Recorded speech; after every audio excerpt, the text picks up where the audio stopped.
Best ఈ learning platform. మీరు కూడా స్లాట్ బుక్ చేసుకోవాలంటే ఈ నెంబర్కి కాల్ చేయండి.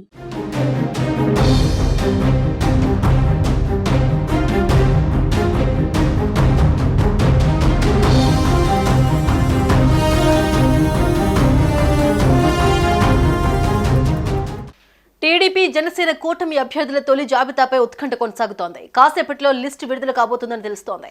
ఉండవల్లిలోని చంద్రబాబు నివాసంలో ఈ జాబితాను విడుదల చేయనున్నారు. ఈ క్రమంలో మంగళగిరిలోని జనసేన కార్యాలయం నుంచి చంద్రబాబు నివాసానికి జనసేనాని పవన్ కళ్యాణ్ చేరుకున్నారు. ఆయనతో పాటే నాదెండ్ల మనోహర్ మరికొందరు జనసేన నేతలు ఉన్నారు. ఉండవల్లి నివాసంలో చంద్రబాబుతో పవన్ కళ్యాణ్ భేటీ కొనసాగుతోంది. కాసేపట్లో చంద్రబాబు పవన్ కళ్యాణ్ ఇద్దరూ కలిసి ప్రెస్ మీట్ నిర్వహించబోతున్నారు.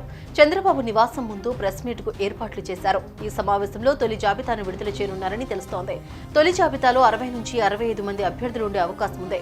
కొందరు ఎంపీల పేర్లను కూడా ప్రకటించవచ్చని తెలుస్తోంది. రెండు పార్టీల పొత్తులో భాగంగా కొందరు సీనియర్లకు సీట్లు దక్కవని తెలుస్తోంది. కొందరిని సమీప నియోజకవర్గాలకు సర్దుబాటు చేస్తున్నారు. తొలి జాబితా విడుదలవుతున్న నేపథ్యంలో టికెట్లను ఆశిస్తున్న నేతలతో పాటు ఇరు పార్టీల అభిమానులు మద్దతుదారులు తీవ్ర ఉత్కంఠ నెలకొంది. బీజేపీ కూటమిలో చేరడం ఖాయం కావడంతో ఆ పార్టీకి కేటాయించే సీట్లపైన ఇప్పటికే ఓ నిర్ణయానికి వచ్చారు. తొలి జాబితాలో టీడీపీ సిట్టింగ్ ఎమ్మెల్యేల్లో 4 మినహా మిగిలిన వారికి సీట్లు కేటాయిస్తారని తెలుస్తోంది. ఎలాంటి చిక్కులు లేని స్థానాలను ఈ ఫస్ట్ లిస్ట్ లో ప్రకటించనున్నట్లు టాక్.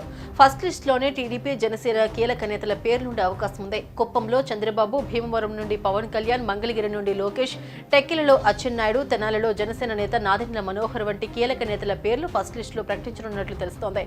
బీజేపీతో పొత్తుపై క్లారిటీ వచ్చిన తర్వాత మిగిలిన స్థానాల్లో అభ్యర్థులను ప్రకటించనున్నారు. టీడీపీ జనసేన అభ్యర్థుల ప్రకటన నేపథ్యంలో ఆంధ్రప్రదేశ్ రాజకీయాల్లో తీవ్ర ఉత్కంఠ నెలకొంది. లిస్టులో తమ పేర్లు ఉంటాయో లేదోనని ఆశావహుల్లో టెన్షన్ నెలకొంది. మరి కాసేపట్లో లిస్టు విడుదల కానుండగా ఎవరికి సీటు దక్కుతుంది, ఎవరికి మొండి చేయి చూపిస్తారు అనేది తేలనుంది.